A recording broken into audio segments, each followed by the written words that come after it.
Hi viewers, இன்றைக்கான வீடியோவில் என்ன நடக்குதுன்னு பார்க்குறதுக்கு முன்னாடி என்னோட சேனலை ஃபஸ்ட் டைம் பார்க்குறீங்கன்னா லைக் அண்ட் ஷேர் பண்ணுங்கள், மறக்காமல் கொஞ்சம் சப்போர்ட் பண்ணுங்கள். வாங்க வீடியோக்குள்ளே போகலாம். வீடியோ பார்த்தீங்கன்னா ரொம்பவே விறுவிறுப்பாக போயிட்டுருக்குன்னே சொல்லலாம். நம்ம ஆயிலி பார்த்தீங்கன்னா சிவாவுக்கு ஃபோன் பண்ணுறாங்க. என்ன சிவா, அந்த பர்த் சர்டிஃபிகேட்டை நீங்கள் எடுத்துட்டீங்களா அப்படின்னு கேட்குறாங்க. நான் எடுத்துட்டேன் ஆயிலி, ஆனால் என்னை இந்த கபிலன் ஃபாலோ பண்ணிட்டு வந்திருக்காங்க ஆயிலின்னு சொல்லும் போது, என்ன சொல்கிறீங்க சிவா, அவன் எதுக்கு அங்கே ஃபாலோ பண்ணிட்டு வந்தான் அப்படின்னு சொல்லிட்டு, என்னன்னு தெரியல ஆயிலி, எதனால் எப்படி வந்தானே எனக்கு தெரியல, வந்துட்டு இந்த மாதிரி என்கிட்ட வந்து பர்த் சர்டிஃபிகேட்டை பிடுங்கி கிழிச்சிட்டான் அயலி அப்படின்னு சொல்லும்போது நம்ம அயலிக்கு ரொம்பவே ஷாக் ஆகிடுது. இதை நினச்சிட்டு நம்ம சிவா அயலிக்கிட்ட அழுதுகிட்டே இருக்காங்க.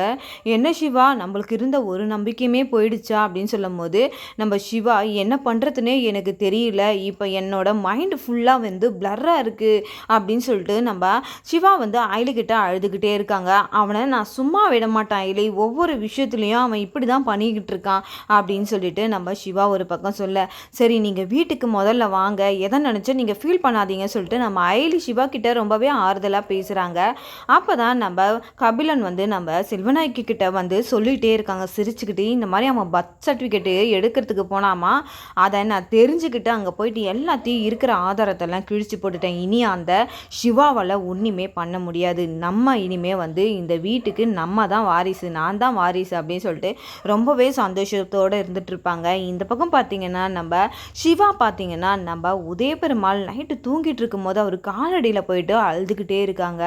நான் இந்த ஜென்மத்தில் என்ன பாவம் பண்ணேன்னு தெரியல, நான் உங்கள் பிள்ளையா இருக்கிறதுக்கு யாருக்குமே பிடிக்கல அப்படின்னு சொல்லிட்டு ரொம்பவே அழுதுகிட்டே இருக்காங்க. ஆனால் நான் விட மாட்டேன், கண்டிப்பாக என் பின்னாடி என்ன சதி நடக்குதோ அதை நான் கண்டிப்பாக அதை ஜெயிச்சு நான் வருவேன், அதுவும் உங்கள் வாயால் நீங்கள் தான் என்னோட அப்பான்றத நீங்கள் சொல்லுவீங்க கண்டிப்பாக அப்படின்னு சொல்லிட்டு நம்ம உதயபெருமாள் கிட்ட அழுதுகிட்டே இருக்காங்க. அதுக்கு ஆனால் ஆதாரங்களை நான் இந்த வீட்டை விட்டு போனாலும் நான் அதை எடுக்கிறதுக்காக ஓயவே மாட்டேன் அப்படின்னு சொல்லிட்டு நம்ம உதயபெருமாள் காலில் விழுந்து அழுதுகிட்டே இருக்காங்க. அப்போது நம்ம உதயபெருமாள் இதை பார்த்துட்டு ரொம்பவே கண் கலங்கிறாங்கன்னே சொல்லலாம். ஏன்னா வந்து செல்வநாயகி பண்ண ஒரு விஷயத்தால் இன்னைக்கு வரைக்கும் வந்து நம்ம உதயபெருமாளை அந்த உண்மையை வந்து சொல்ல முடியாமல் தவிச்சிட்டு இருக்காங்க. அப்படி நீங்கள் ஏதாவது சொன்னீங்கன்னா நான் ஏதாவது பண்ணிப்பேன் அப்படின்னு சொல்லிட்டு நம்ம உதயபெருமாளை வாயை வந்து கட்டி போட்டாங்கன்னே சொல்லலாம் நம்ம செல்வநாயகி. இதை கேட்டுட்டு நம்ம சிவா உடனே வந்து அயலி ரூமுக்கு போயிட்டு, எனக்கு ரொம்ப கஷ்டமாக இருக்குது அயலி, நாளைக்கு நம்ம வீட்டை விட்டு போகிறத நினச்சா ரொம்பவே வேதனையாக இருக்குது அப்படின்னு சொல்லிட்டு நம்ம சிவா அயலிக்கிட்ட ரொம்பவே அழுதுகிட்டு இருக்காங்க.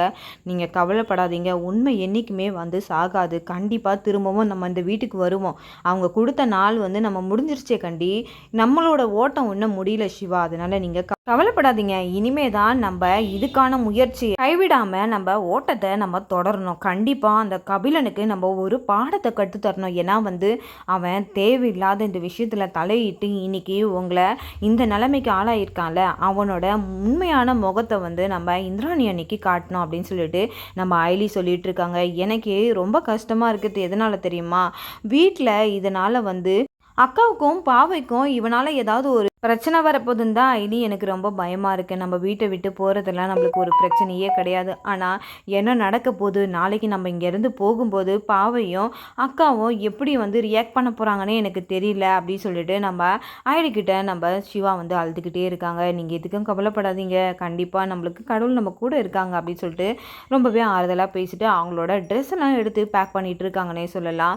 ஒவ்வொரு நொடியும் பார்த்திங்கன்னா அவங்களுக்கு ரொம்பவே கஷ்டமாக தான் இருக்குது. அந்த காலையில் விடிகிற வரைக்குமே காலையில் பார்த்தீங்கன்னா நம்ம கபிலன் எல்லாருமே ஹாலுக்கு வந்துடுறாங்க. வந்ததுக்கப்புறம் நம்ம கபிலன் சொல்கிறாங்க, என்ன இன்னும் உங்களுக்கு டைம் முடியலையா, இன்னையோட லாஸ்ட் நாள், தயவு செஞ்சு வீட்டை விட்டு வெளியில் போயிடுங்க, அப்படி இல்லைனா உங்கள் கழுத்தை பிடிச்சி நாங்கள் வெளியில் அனுப்ப வேண்டியது வரும் அப்படின்னு சொல்லிட்டு நம்ம கபிலன் ரொம்பவே வந்து நம்ம அயலி சிவாவை பார்த்து ரொம்பவே இதுவாக பேசிகிட்டு இருக்காங்க. இதை பார்த்துட்டு இந்திராணி, டைம் முடிஞ்சிருச்சு தான், நான் இல்லைன்னு சொல்லலை, ஆனால் அவங்கக்கிட்ட எப்படி பேசணுமோ அப்படி பேசணும், புரியுதா, தேவையில்லாததெல்லாம் நீ பேசிகிட்டு இருக்க கபிலா, வார்த்தையை அளந்து பேசு அப்படின்னு சொல்லிட்டு நம்ம இந்திராணி வந்து நம்ம கபிலனை பிடிச்சி கத்துறாங்க. உடனே வந்து நம்ம செல்வநாயகி சொல்கிறாங்க, ஒழுங்கு மாதிரிதான் வீட்டை விட்டு வெளியில் போயிடு அப்படின்னு சொல்லிட்டு திருத்தி விடுறாங்க. இந்த பக்கம் பாவி வந்து நம்ம அயலி வீட்டை விட்டு வெளியில் போகிறதுனால இதை பார்த்துட்டு ரொம்பவே அழுதுகிட்டு அவங்க வந்து மயக்கடைச்சி கீழே விழுந்துடுறாங்க. இதை பார்த்த நம்ம அயலியும் சிவாவும் ரொம்பவே வந்து பதறி போயிடுறாங்க. அப்போ செல்வநாயகி கிட்ட போயிட்டு நம்ம அயலி சொல்கிறாங்க, நான் ஒரே ஒரு வாட்டி மட்டும் நான் வந்து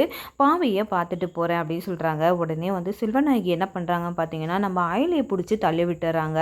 இதனால் நம்ம அயலி ரொம்பவே நொந்து போயிடுறாங்கன்னே சொல்லலாம். இந்த பக்கம் பார்த்தீங்கன்னா மழையும் வந்து அந்த இடத்துல வந்துடுது. அதுக்கப்புறம் அயலி அந்த மழையிலேயே நனைஞ்சிக்கிட்டு பாவையை வந்து பார்க்குறாங்க. எதுக்கு பாவை நீ சாப்பிடாம இருக்குன்னு சொல்லிட்டு அந்த சைகை மூலிமா வந்து பாவைக்கிட்ட பேசும்போது ரொம்பவே அழகாக இருந்ததுன்னே சொல்லலாம் அந்த சீன்லாம். இந்த பக்கம் பார்த்தீங்கன்னா நம்ம பாவையும் நம்ம அயலிக்கிட்ட சொல்கிறாங்க, நீ வந்தால் தான் நான் சாப்பிடுவேன், நீ இல்லாத இடத்துல எனக்கு இருக்கவே பிடிக்கல அப்படின்னு சொல்லிட்டு நம்ம அயலிக்கிட்ட பேசுகிறாங்க. அதை பார்த்துட்டு நம்ம பாவை ரொம்பவே கஷ்டப்பட்டுட்டு இருக்காங்க. இந்த பக்கம் பார்த்தீங்கன்னா நம்ம உதய பெருமாளை காட்டுறாங்க. உதய பெருமாள் சிவா போனதை நினச்சி ரொம்பவே ஃபீலாக இருக்காங்க. இந்த பக்கம் பார்த்தீங்கன்னா நம்ம அயலி சிவா போனதை நினச்சி நம்ம உதய பெருமாள் நம்ம இந்திராணி ரொம்பவே வருத்தத்தோடு இருக்காங்க.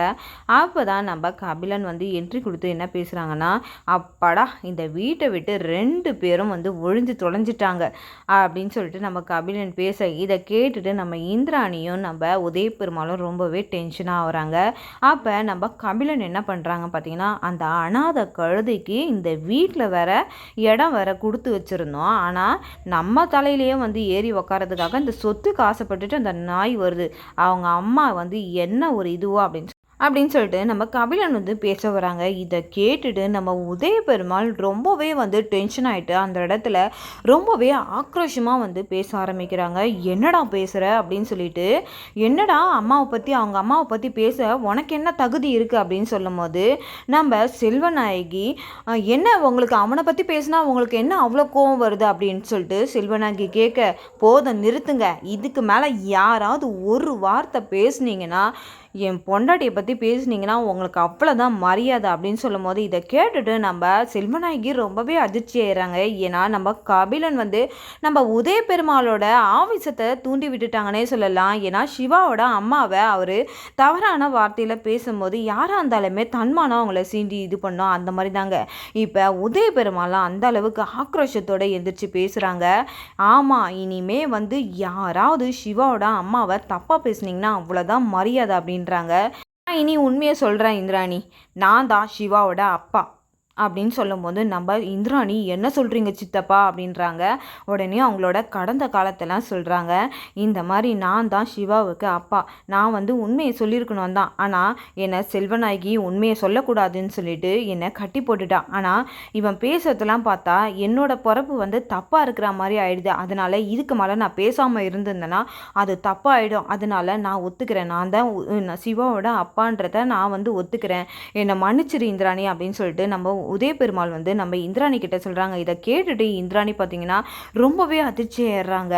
அந்த பக்கம் பார்த்தீங்கன்னா நம்ம செல்வநாயகியும் அதிர்ச்சி ஆயிடுறாங்க, ரித்திகாவும் ஒரு மாதிரி ஆயிடுறாங்க. அப்போ நம்ம கபிலன் வந்து இதை கேட்டுட்டு ரொம்பவே கடுப்பாயிட்டு, என்ன நினச்சிட்ருக்கீங்க, அவன் மட்டும் இந்த வீட்டு வாரிசாக வரவே கூடாது அப்படின்னு சொல்லும் போது நம்ம இந்திராணி, அப்போ உனக்கு எல்லா விஷயமும் தெரிஞ்சுதான் இத்தனை நாள் நீ வந்து சிவாவை துன்புறுத்தியிருக்க அப்படின்னு சொல்லிட்டு நம்ம இந்திராணி பார்த்தீங்கன்னா நம்ம சிவாவை அடி வெளுத்தெடுக்கிறாங்கன்னே சொல்லலாம்.